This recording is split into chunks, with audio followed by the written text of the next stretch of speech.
This is Jet with Pop Austin Media, and I got Levi Deadman in the building. How's life, man? Great, great. Thank you. Holidays treat you well? Absolutely, yeah, 100%. I got these shoes on that I've been wanting since I was probably like 8 years old. Oh yeah, those the Barclays? No. 96. Yeah. Air Max. Air Max, Whatever they call yeah. them. 96. I thought it was a Barclays. I'm tripping. These ain't I'm slipping on my shoe game, man. I didn't even know what they were called until I had to look them up. Like after I found them, I decided I want them. Like He said they just look dope. well, there's some legacy pairs that like they mean a lot to me from when I was a kid because I grew up poor as hell and I could never afford name brand shoes. So like these are one that I never got a chance to own, and then the Osiris D3s too. If you know those are the real big because I got into skating, a skateboard and all that. But those shoes I've never owned either, and it's on the list. Oh yeah, we can get them, we all got those lists. Yeah. But let's start from the beginning though. Where you originally from? I was born in Houston, Texas. Kind of moved all around. I lived in Conroe, Quitman, Kyle, Buda, Austin, San Marcos, San Antonio. So you did the whole Texas run. Yeah, like everywhere. For a little while, we lived in Kentucky at like the base of Mount Vernon when I was a little guy too. Really too young to remember any of it, but you hear stories, see pictures, but that's about it. Where'd you spend the longest at in Texas? Right around Hayes County. Just Hayes County is what I'd say because it's all Kyle, Buda, San Marcos, Austin, all that kind of starting to run together now, bro. Yeah, starting to be like, y'all I'm in Austin, but you really in. Yeah. I mean, well, the thing is, there's only one city that has a scene and a prevalent music scene. It is Austin. So nobody cares if you're from San Marcos or Buda. Just say Austin. That's it. Because everybody knows and they recognize that's it. Live music capital of the world. It's just easier that way. Yeah. I really wish there was a bigger scene in San Marcos, but there's just not. And I think it has a lot to do with the fact that it's a college town. These college kids, you would think they don't care about local though. They just want somebody with a buzz, somebody, True somebody that. established that they know. Yeah, I'll give you that. How was childhood though? Childhood? Mm-hmm. Poor as fuck. Because I know you talked about that. Yeah. It was great. It was great. Great character building. Great learning experiences. My dad passed away when I was 11. Just R.I.P. the whole. Sorry to hear that. Thank you. The whole. You name it, from no shoes, no name brand shoes, going hungry, everything that you would imagine comes with a childhood filled with poverty. And that's why. Parents come home with some shoes, you like, no. Some Skechers or something, I'm playing. Man. There was no brand on them. Oh, you said I would even get the Skechers. At one point, I got to where it was basically I was a cartoon character. You open the closet, and it's all white tees and then Rustler blue jeans from Walmart, and that's it. And that's what we could afford. Sometimes maybe you get $100 for your back to school shopping. We were the type of family that it didn't matter when school came around, everybody was fresh, but I had to wait for tax returns.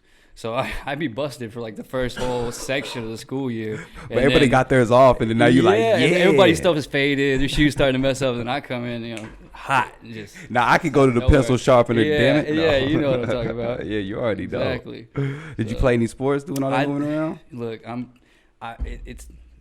it's a bad situation. I got 3 brothers over 6 foot tall. One's 6'5". Like everybody got height. I like to think I got talent, right? So I got something else in other areas. But I did play basketball for a little bit. But I'm not out there gonna let some massive dudes on the football field just destroy me. And I was a skateboarder, so I like independent sports. You don't play with balls, that type of thing. You didn't have to rely on a team or anybody else showing up to skateboard. You could do it on your own wherever you were at. I was out in the country. We were laying plywood down and like going off tables, whatever we had. Finding a barn and building stuff. And, You ever broke an ankle? Both my ankles. Both my ankles have been broken.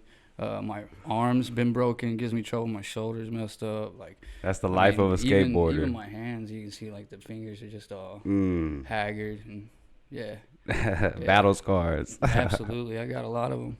What got you into music though? Or how long you been doing it? So man, that's a long story. It's a love of words for me, right? Like I consider myself an artist, and I like to create. So like I built a backpack made out of wood that's the shape of a coffin for all my merch. I'm the only one in Austin that performs. I have a mic surround, kind of like how Snoop Dogg has his mic bling thing. I made one, had a shape of Texas, right? And it's got my logo on it and all that for shows. I'll bring it out sometimes. For one video, I built a 6 foot tall coffin. Dug a grave, had a body double, model burning sage and all that. I mean, I just go a little above and beyond, a little next step, well, you next have level. to, right? Yeah, yeah, especially for the type of music that I'm creating. But like I was saying, it all started just as a love of words, man. It's like I want to write stories, I want to write books, I want to write poetry, and I want to write car articles. I think that my words are my gift, and I want to spread them out and share them as much as I can. But I also feel like I take a little bit of a different perspective when it comes to writing music, because most people that I see writing, they look at it through a very narrow window. I'm trying to be a Hunter S. Thompson. I'm trying to be a Stephen King. I'm trying to be an author. I'm trying to be somebody who can, pin any story from any perspective or any direction and pick up any topic and take it and run with it. I could put a whole album out about washing cars, you know what I mean, if I wanted to. And that's what I want to be able to do in any directive. And I could put it from a first person perspective, and then I could spin it from a different perspective. It's just, I want to do things differently, and I don't feel like I have to flex or I try to take I statements and me statements out of the equation a lot of times and just write like from the perspective of an author or a story or whatever. Sometimes I'll get a beat from my producer, who shout out Jay Vatic, produced by Chino. He produced all the beats on this project. I have a new Book of Levi, new album's coming out. I've been seeing that Book of Levi. Yeah, 12/31. It's something different. And also this year I released a project called John Deere Tractor Beam.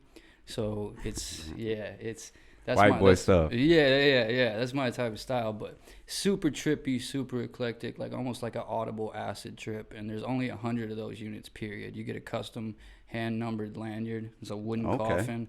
Only 100 downloadable units. That's it, period. Nobody else is gonna get it. I like that. We'll do visuals and stuff, but it's a real exclusive way just for me to, get back to the fans. And small artists like me don't make anything on streaming, but selling 11 or 12 of these units, $25 a pop, I've already made more money than I have on streaming in the last few years. You're right. No. And it's one project, and there's still so much more potential. I got 90 more units to sell. It's all profit, 100%. Heck yeah. It's just something, I like to look at things different and try to approach things differently. Do you think that how you approach that is this might come off wrong, but like being a white MC, do you think that you got to take that approach instead of just being able to, because people be like, oh, culture verse, but they see that you take it serious. They're like, okay, I respect this dude. Honestly, I feel like there's a way to do hip-hop and there's a way to do rap in an original way, from the instruments, from the delivery, from the style of it, from the influences.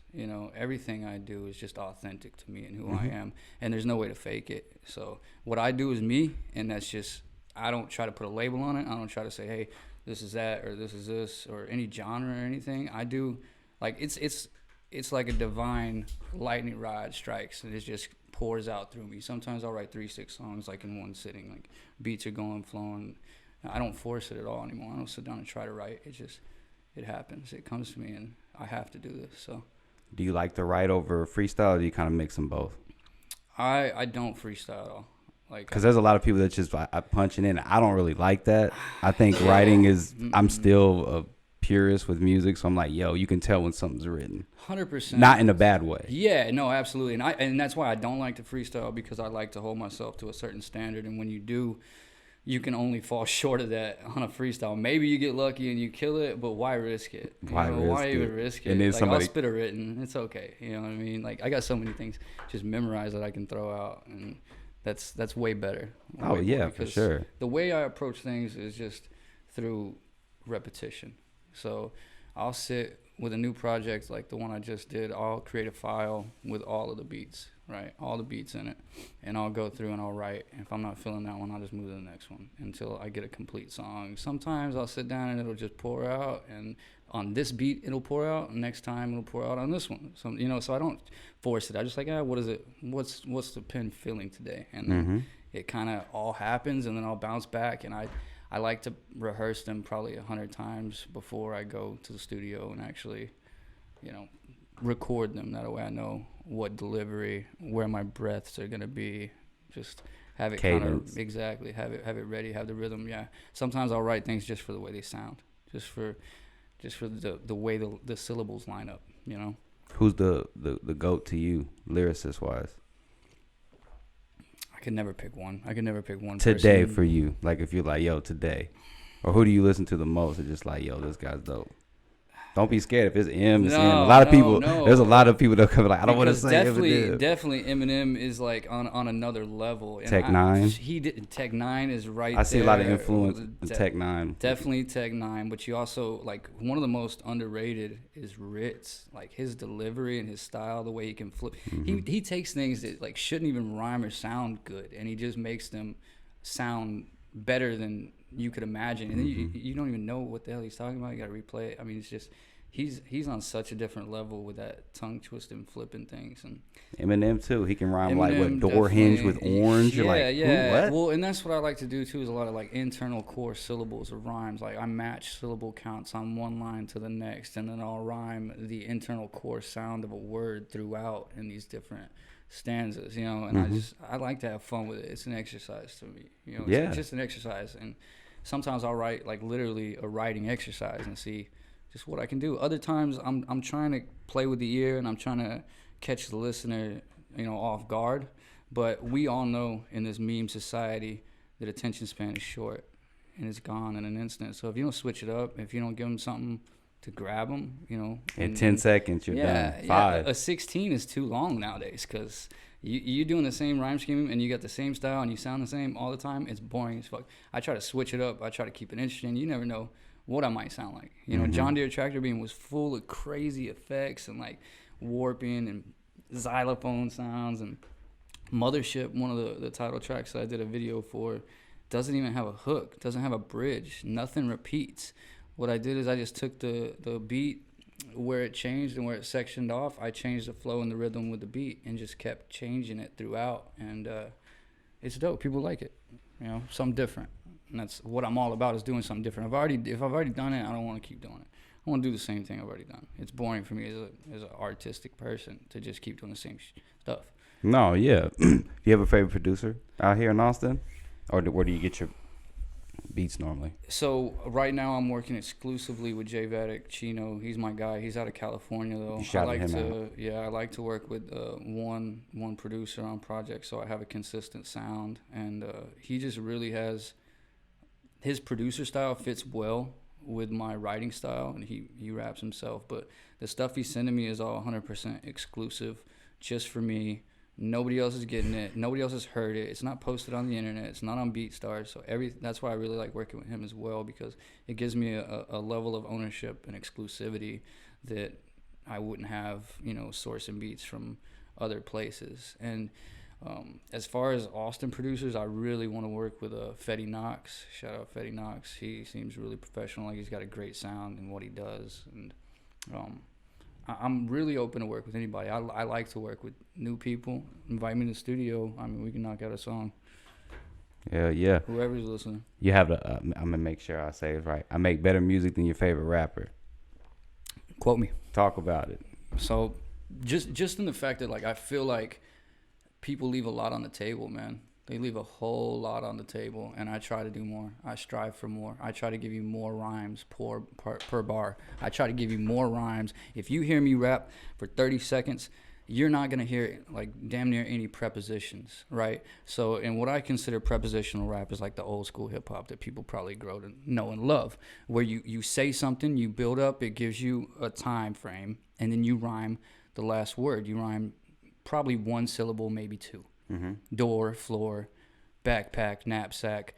What I'm doing is I'm taking the entire structure of that sentence and I'm rhyming that throughout the next sentence in a lot of instances. And I'm talking about the core syllables lining up, or the syllable count lining up, or just the way that it's delivered. And also a lot of my puns or punchlines or witty stuff is like undercover, under table, not surface level, that you have to dive for and listen to. Like one track, I'm talking about I'm walking on wine, and it's like a real biblical reference, you know. Obviously, like I'm Jesus. I turned that water to wine, and then I walked on that shit. You know what I mean? Like little stuff like that I like to do. But I mean, we could pull up lyrics. We could pull up the Shady. I did a comparison to Shady because everybody compares white rappers to Eminem, right? So I did that. I went out of my way. I got his beat, him and Logic, and I destroyed Logic on that beat. 100% in my opinion, hands down, no question. And It's up on YouTube. I mean, y'all can be the judge. No, but yeah, I need to check it out. The way I see it is I'm doing more. I'm putting more effort in. I'm putting more rhymes, more internals. I'm doing things that other people aren't. And the people who always claim they're lyrical typically are not lyrical, like, to me. You know? And I got to understand that also music is opinionated and people see different things and hear different things and people want different things. I saw you going on some comment, crazy on some comments. You Bro, was like, I'll yo. get at it. I was like, I can't get banned again. I can't get banned again. These dudes, and like, this guy. I saw you see what you say. You rhyme this word with that word. You said that's all I need to know. This guy told me, I forget his name, but he said his favorite rapper was Eminem. And then I go to a video of him rhyming like door with dresser. Yeah, so I'm like, bro, who are you trying to fool? Did he at least try to freak it?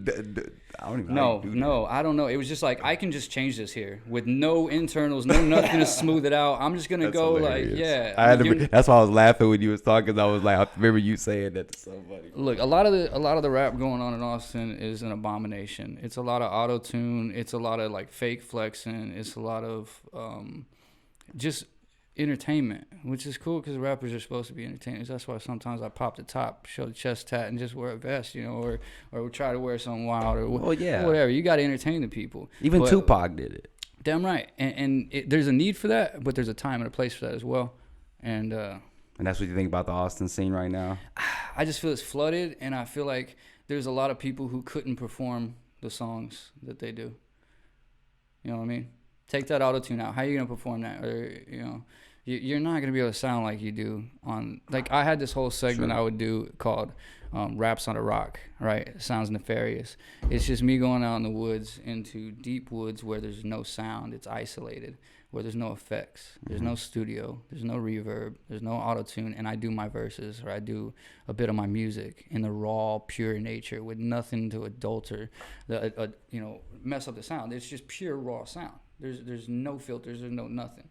And I did that for more than entertainment. I did that for a reason, to stand on what I do with the inflection and delivery and my voice and my rap and my music is a standalone. You know, I don't need the studio to do what I do. But that being said, I'm not afraid to experiment anymore. I used to be a hater. I'd be like, that shit's got auto-tune on it. It's all trash. You could use it tastefully. One of them, I did a song called Clone, where basically I used it as a joke, because it's like I chopped up and did the verses real hard, like lyrical, right? But I did the hook bullshit catchy with autotune to be able to be like, and it's called Clone because I'm fitting in with y'all. I'm like just copying y'all so I can do what I actually want on the verses. And of course, I think I'm fucking clever and witty, and I make music. Of course, I love my music, but if I don't fucking love it, who's going to? You ain't lying. If you don't love yourself or believe in yourself, who is? 2023. So we got the Book of Levi, right? Absolutely. What else we got? We got visuals for it. Do you have when's the date? Did you say the date? 12/31 New Year's Eve. Okay. It's gonna come out at 8 a.m, so you can go ahead and play it, test it out, see if you like it. If you do, throw it in that playlist at night and jam for New Year's Eve. Party with it. Heck That's the whole point. You got any visuals for any of the tracks? Or? We don't have any visuals yet. I always have things planned. I got Nahar Media. Shout out Nahar Media. He does all my visuals. He does all my music videos. I don't know if you peeped any of them, but no, I've looked at them. Yeah, very high quality dude. If y'all need any visuals in Austin, he's the guy to go to. He goes above and beyond. I'm talking about this dude pulls out storyboards and we write a storyline. Like, I mean, he's next level. Like, he also works with commercial businesses, and he does it. So he has treatments and whatnot. Now I see you. I know you come with treatments too. So y'all probably come together and make some magic. I mean, y'all do. I see. He told me we can't go back to the woods no more. We've used the woods enough. Yeah. He said change it up. Yeah. Man in the woods. Actually, I'm looking for. So Mothership had a real nice classic Cadillac low bagged out. I don't know if you've seen the Mothership video, but it's super dope classic. Nice guy I met at a car show. I do car stuff too. I go to car shows, all that shit. But so I'm really looking for a nice classic for nostalgia, one of the songs on Book of Levi, and I'm not sure like what it should be. Maybe a K5 Blazer, maybe like a 57, but I'm putting fillers out there to get something cool for that video, because I think it's plenty of options out here too. Cruiser. Yeah. I mean, I just probably go to Hooters. We have that car show first Thursday every month. Oh, yeah, there you go. Yeah, right in San Marcos. Go find somebody. Be like, hey, pull up. Yeah.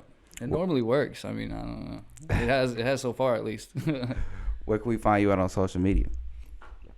Levi Deadman on everything. Spotify, Apple Music, iTunes, Instagram, Facebook, whatever. It's Levi Deadman. I don't really do Twitter or none of the other. I really don't like social media, but it's a necessary evil when you want to get the ones you like. Yeah. Get the ones you like. That's what you do. I got 2. That's enough, right?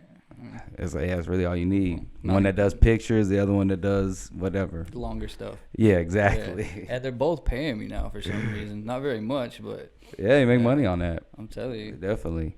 Until I got banned. Now they're like, we're not paying you this month. Yeah, they'll stop them payments. You gotta act right. You gotta be on a short leash on that. The crazy thing is, like, I'm looking at my page and it's like, your posts are being moved lower in the feed, and then I see the professional dashboard, and it's like, you have increased visibility the last 9 days. I'm like, which one is it, motherfucker? Like, make up your mind.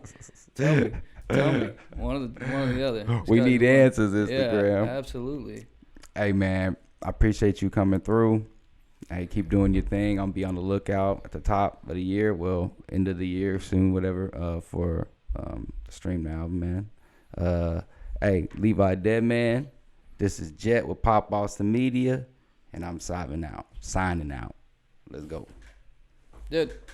Thanks for watching. Y'all, we just blew past 8,000 subscribers on our way to 9. So make sure you hit that like, comment, subscribe, and we'll see y'all next time.